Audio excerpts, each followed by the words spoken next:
Hey all. I chose to speak in English in this podcast, and I started recording, and I felt I've been talking in a non-grammatical way most of the times. So I've been cutting it off and started recording from the beginning, and it's been going on for a very long time. And this recording, I'm choosing to continue no matter how wrong I feel about the sentences that I speak. So bear with me. And any comments related to my grammatical correction or anything is very much appreciated. Thank you. So today I'm going to talk about 9 to 5 and 5 to 9 of an individual. When I say 9 to 5, it is a term which usually defines the working hours of an individual, and 5 to 9 is other time than work in his life. So we tend to see a lot of content on internet or books or anywhere where people asking you to choose a good 9 to 5, fix your 9 to 5. 9 to 5 is the major part of your life. You cannot fuck that up. You should be very careful of the profession that you choose and everything, and so on and so forth. And it's been a, like, 9 to 5 is something that mostly defines the people, defines someone. When someone asks what are you, what do, you only hear answers like I'm a doctor, I'm an engineer, I'm a psychiatrist, like so on and so forth. So this 9 to 5 is something that can define an individual.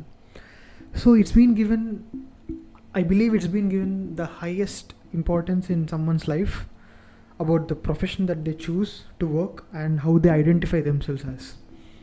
It makes sense, like people why they bother so much about their 9 to 5 and how it is going, and people trying to choose something that they love to do, because basically that is what defines them.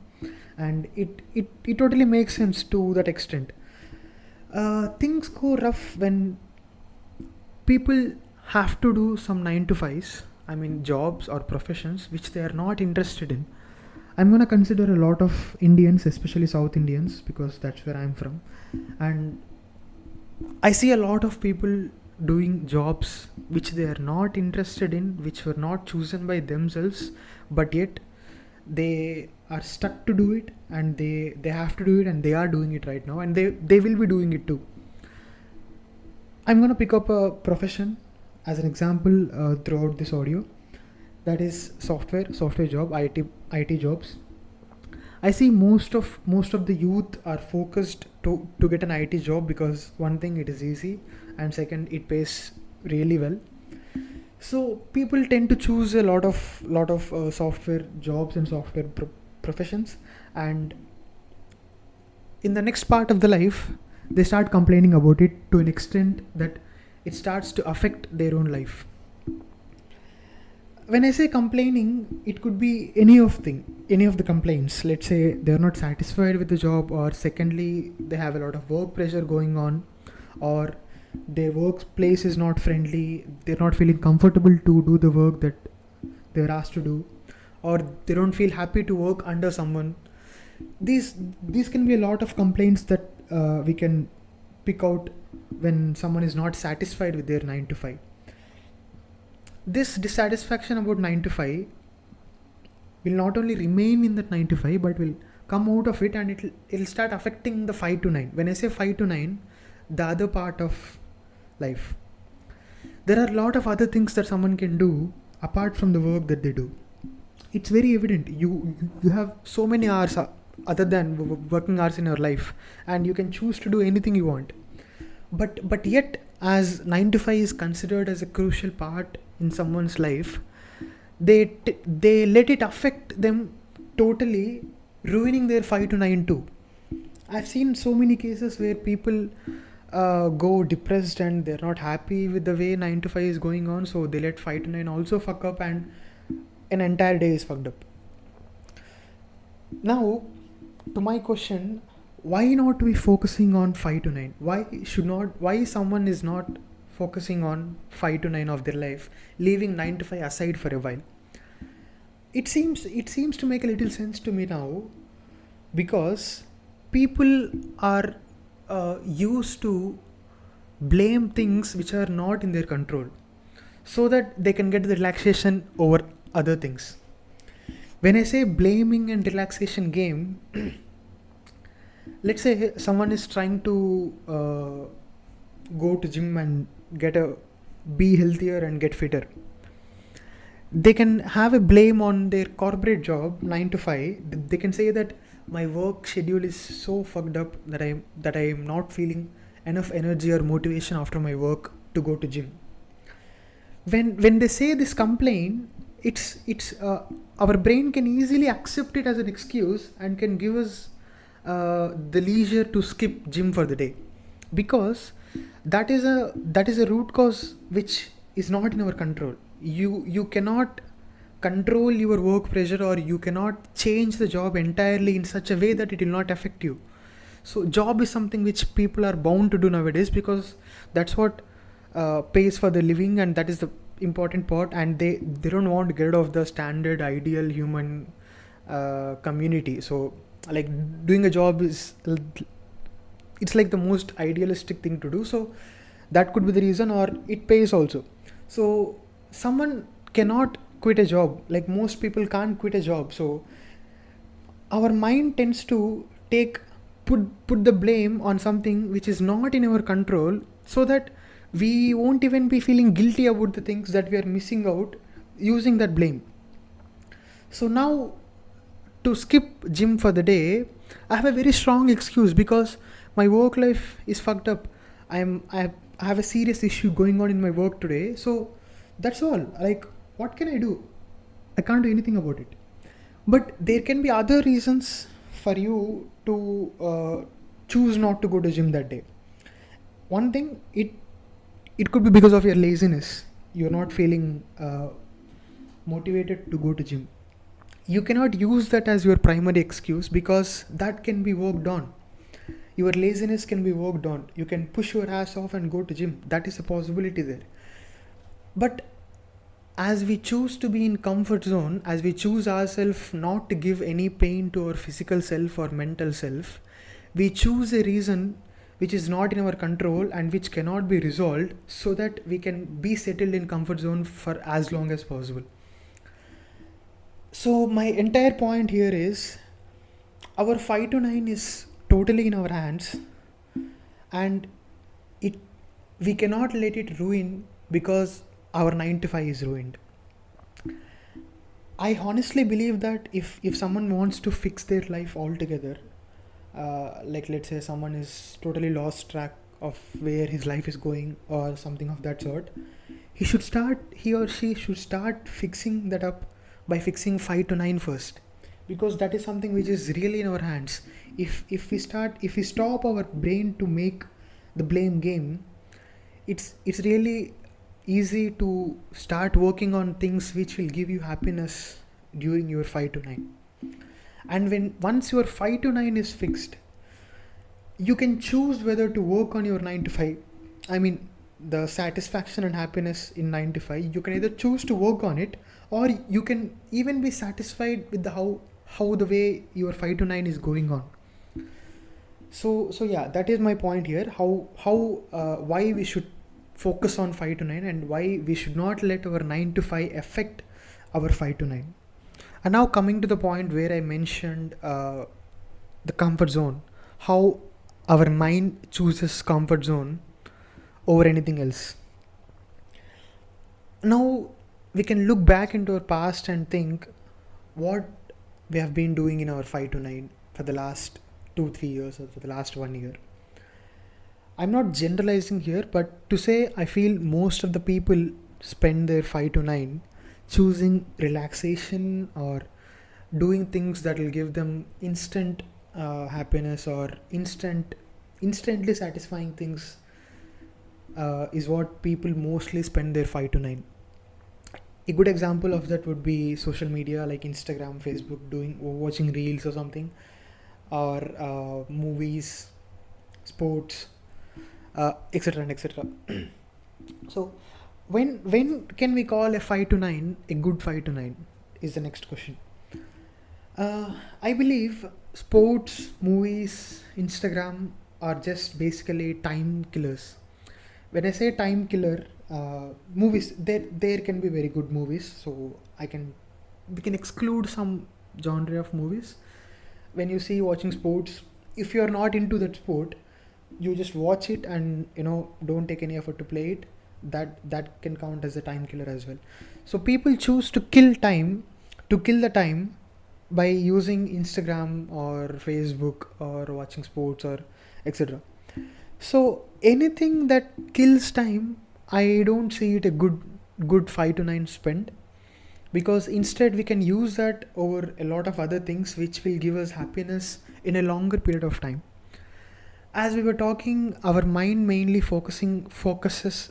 I think there's a part of a brain which is the laziest part, and which always goes on a fight with the brain, that knows that if you take effort, if you cross your comfort zone, you will get your good results. So I'm gonna take a very simple example here. Let's say fitness. It's a very easy example. There is a part of your brain which wants you to not go through the pain of going to gym, running, lifting weights, diet, following strict diet, not eating the food that you want. Everything that requires you to be healthier and fitter is out of your comfort zone. And the laziest part of your brain always goes through a fight with the intelligent part of your brain. So the intelligent part of the brain knows that only you cross your comfort zone, only if you push your body out of your comfort zone, you'll know what kind of results you get and how much happy you will be out of it. It's very evident that someone eating a pizza, if you eat a pizza, it'll give you a certain level of happiness. If you keep on eating pizza and everything, your happiness will reach a saturation point.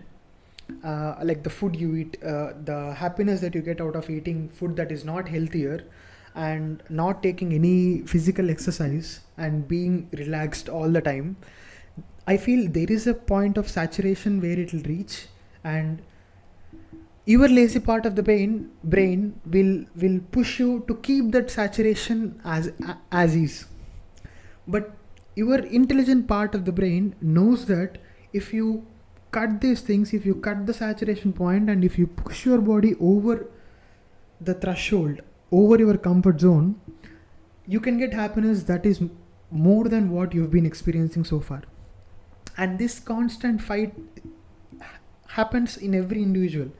And if your intelligent part of the brain wins, you will get through the day by working out and cutting off unhealthy food and choosing good food. And over the period of time, if your intelligent part of the brain keeps on winning, and then you will get to know why it is so important to push you out of the comfort zone. Once when you look back into the last 6 months and realize how healthy you've become, how fitter you have become, now how easy it is for you to go through the day more confidently, and how easy it is for you to control yourself, not eating any unhealthy food and choosing to eat healthy food. And you will start to realize how much you've been a motivation for yourself, and how happy you've been throughout the process and at the end of the result.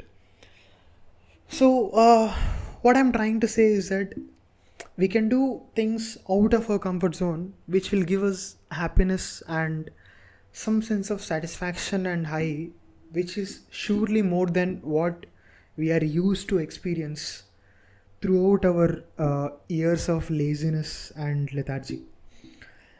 So yeah, according to me, a well spent 5 to 9 would be taking yourself out of comfort zone and doing things which you have always wanted to do, and developing interest and passion about something, or digging deep into some topics, getting yourself knowledgeable. And there can be a lot of things that we can do. When I see people using Instagram, like I've been a victim of Instagram as well.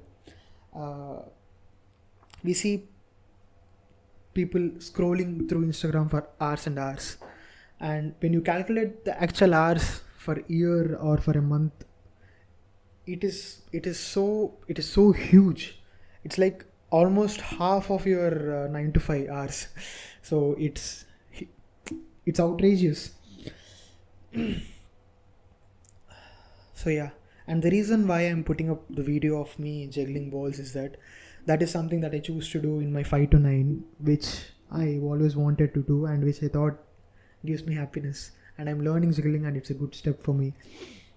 So see, if I had chosen to just eat and watch a movie and sleep, I would have never have this experience of juggling balls for more than 10 seconds, and that gives us a hit of happiness. Like it'll hit us right in the top of your mind, making you realize that what you're doing is amazing.